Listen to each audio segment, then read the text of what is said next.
Today we're going to be discussing identity art. And I always think this lecture is a good complement to our discussion of feminism.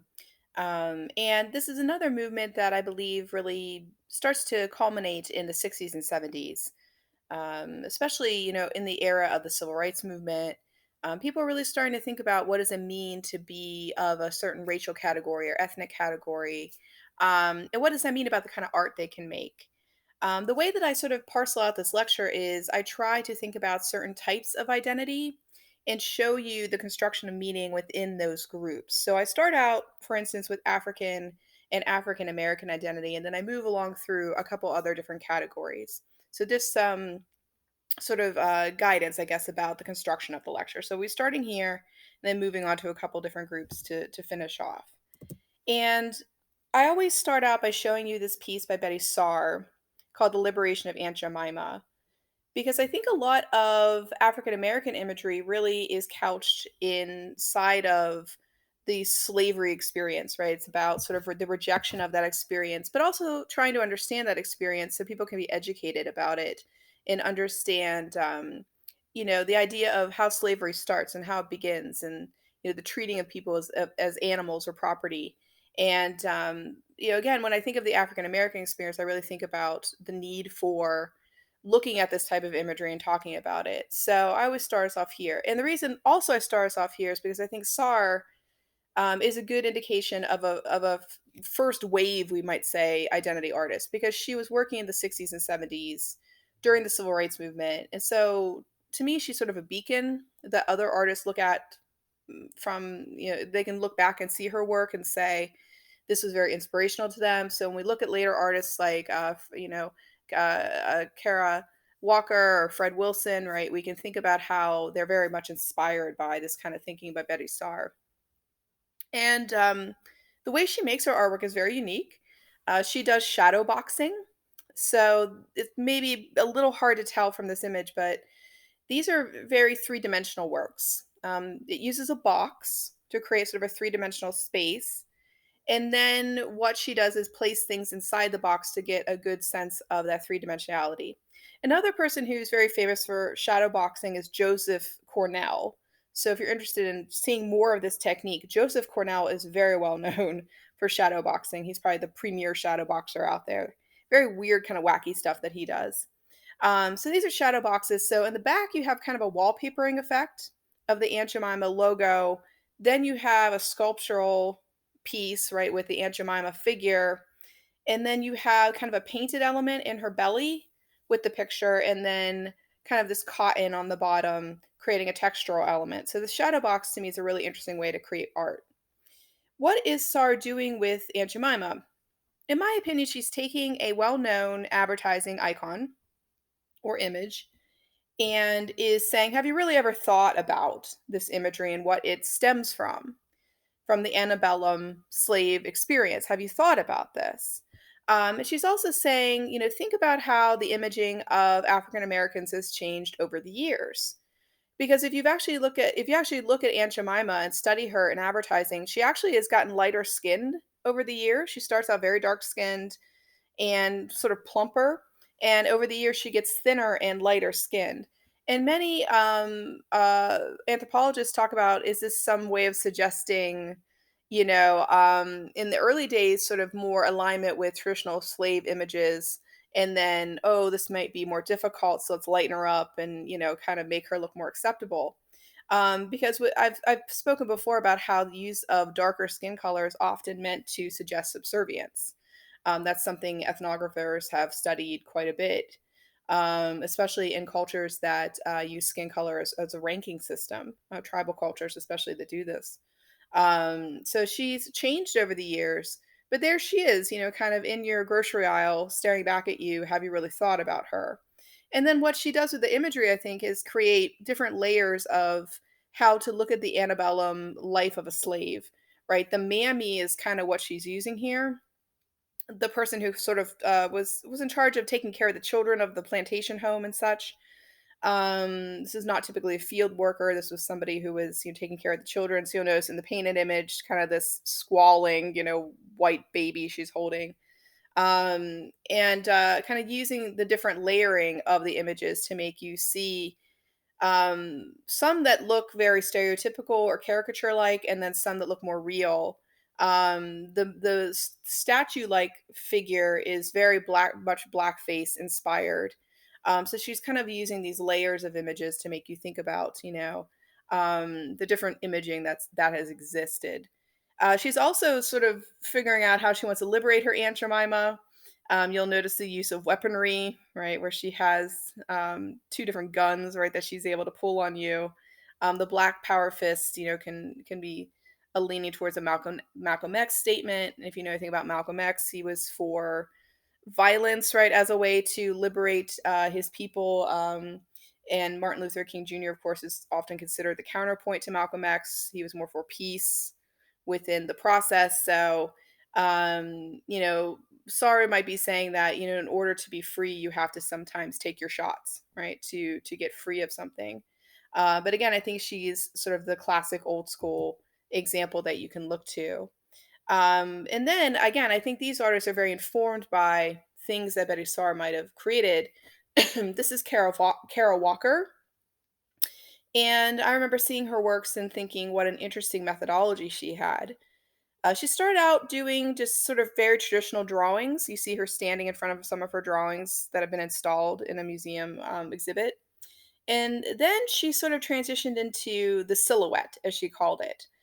And you see that over on the right. So now she's mostly known for her large scale installation works where she does these big, large scale installations, which use the silhouette as her vehicle. And what it is like a sticker that she sort of puts on the wall, and she frames the stickers all together to make these conversational pieces and these narrative pieces that often extend through various rooms. She sometimes also uses atmospheric effects, like you can see in the background of this image, where she'll use like a slide projection or lighting effects and different kinds of things like that. She talks a lot about her works are about the conflict of sort of the yes, no, good, bad, black, white perspective in American thinking. She says that a lot of Americans tend to think in dualistic terms either something's good or it's bad. She says it's hard to get people to often embrace the shades of gray, that there might be nuance to the answer, right? It might just not be a straightforward yes or no answer. And she says, it's hard to get people to see that we're much more comfortable speaking in dualities. Yes, you're right. No, you're wrong. And she says, I like to create these images that are almost horrific in their characteristic, but yet almost become like fantastical at the same time, oversized, right? Like, sort of out of this world, right? Not very realistic as well. On the left, you'll notice you have these two African women sort of standing back to back, one holding a voodoo doll and the other one holding a little image of the master. And then on the right, the idea of lynching and the imagery of this figure sort of holding a lantern. And I've seen this imagery, especially in the South, where it'll be like sort of a jockey holding a lantern. A lot of people don't know sort of the reference to, sort of the background of that image. So she plays with these, as she puts it, odd relationships. One of the most famous that she's done is a piece called Gone, which is related obviously to Gone with the Wind as far as the title is concerned. This is actually a piece that's installed in the High Museum in Atlanta. So if you're ever up in Atlanta and you want to see Walker's work, the High Museum is a great place to go see Gone. Atlanta was also where Gone with the Wind was written, right, where the author lived. So there's a lot of embedded meaning, right, in this piece. And I love this quote from her that was in an Oprah interview back in 2009. And she said, I'm not looking for conclusions or meaning. I'm not interested in that. It's about unleashing the unmentionable, the antisocial, the sociopathic, and then walking away. I think what she's trying to say is a lot of contemporary artists do this. She says, I'm putting these images in front of you and I'm letting you decide how you feel about them. I'm letting you decide what you want to do with them. Where art in the past for me was very leading often. It was like, you will think this because I'm telling you to. This is the message I'm giving to you. This is what I want you to take away. I find contemporary art is often very, let me show you something and then you decide what you would like to do. And that's why I'm a contemporary art historian, because I like that angle of presentation, information, and then, but I really can't tell you what to think, you know? So she seems to be saying, I'm putting these dualities in front of you, I'm putting these black and white relationships in front of you, and then I'm kind of just letting you figure out what you want to do with it. Are you horrified? Are you bored? You know, you figure it out for yourself. This is another favorite of mine, Fred Wilson. And I came across his work when I was in my undergraduate days at George Washington in DC. And I'd heard about this project he wanted to do at the Baltimore Historic Society. In the project, he had told the museum, I don't really want to make anything. I just want to use what you already have in your collection. Now, if you know museums, you know they have huge collections of objects, and only probably about 10% of that collection is ever on exhibit. So the other 90% is typically in storage. So, like when I was in college and I interned at a bunch of different museums, one of the fun things they'd often do is take us down to storage or take us out to their storage facilities to show us how much stuff they really had. And it often was shocking. It's like, wow. So again, what he said is, I would rather just be able to like go plunder your, collection, look around in your collection and figure out what I want to do. And no one had ever heard of anything like this. So they were like, okay, this is intriguing and different. So we'll let you do this. He basically started a whole new way of thinking of how to frame museum shows and then how to frame what being an artist is, because he was saying, I don't want to make anything for you. I want to take your stuff and then make relationships.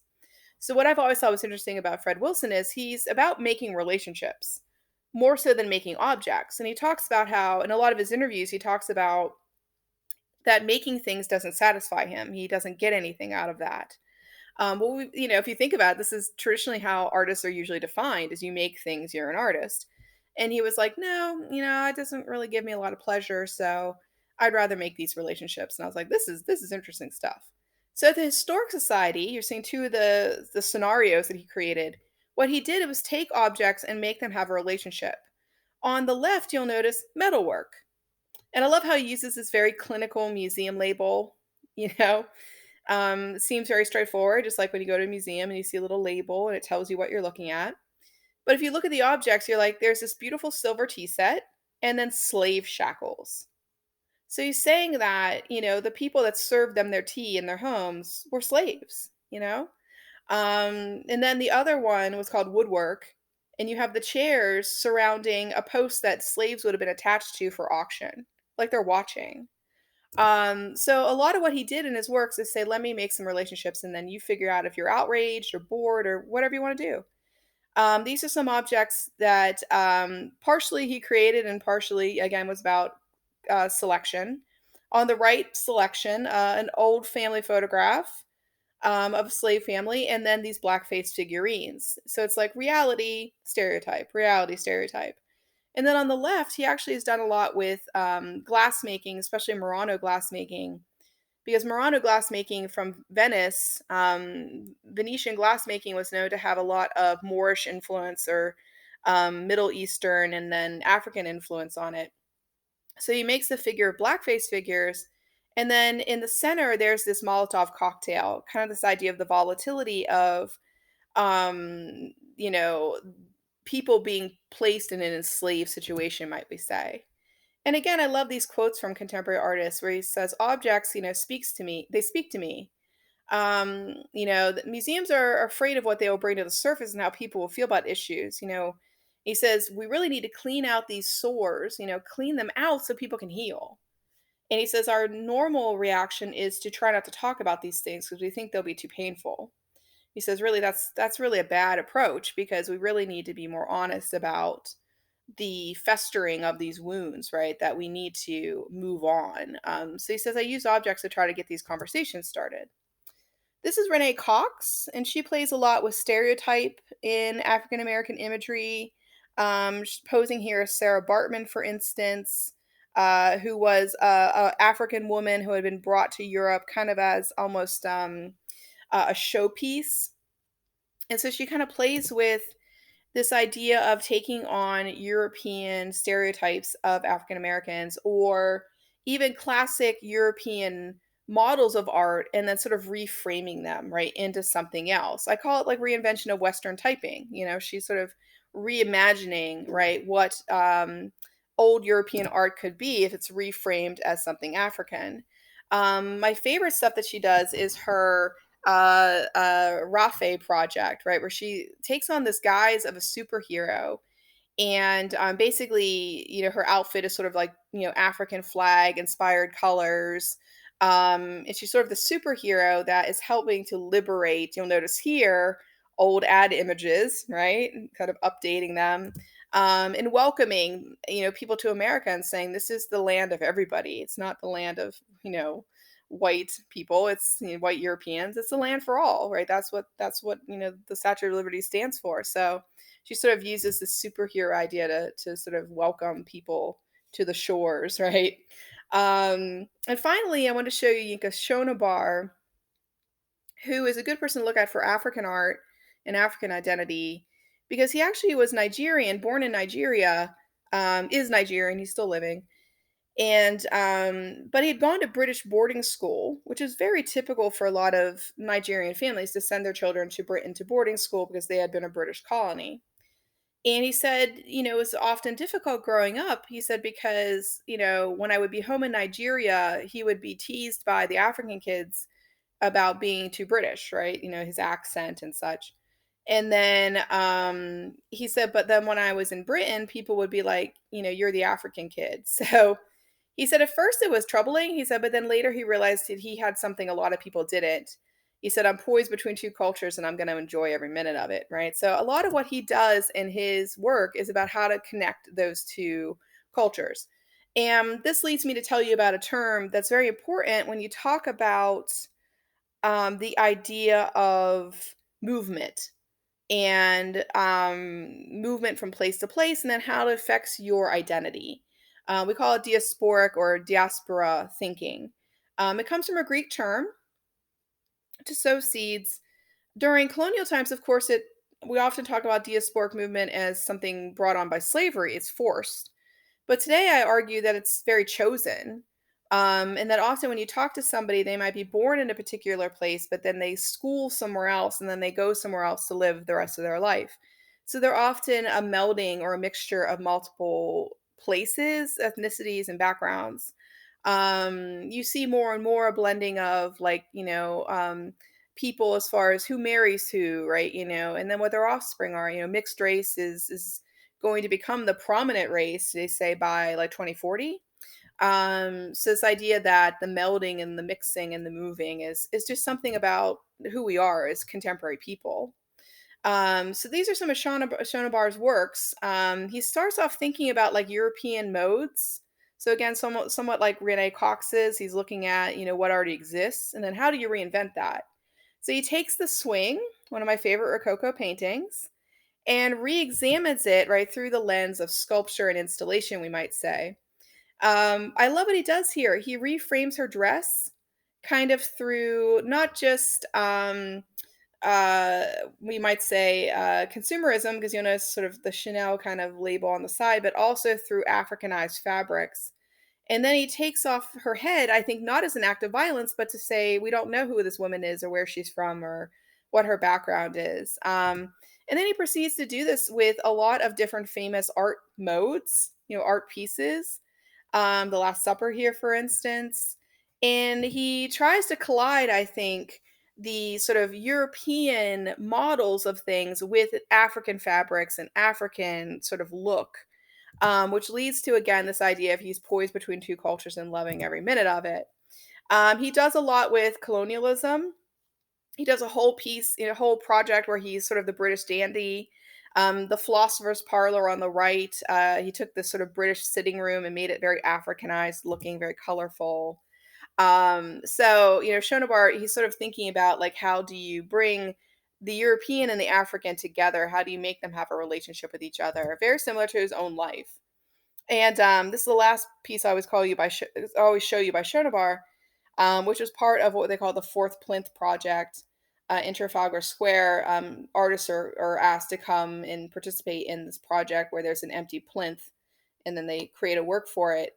And he did this ship in a bottle essentially, and the sails are made of like the Africanized fabric. So again, this collision of like colonialism, And how do you kind of deal with that through thinking about these cultures that were colonized, and then how do we reclaim their history or rethink about their history?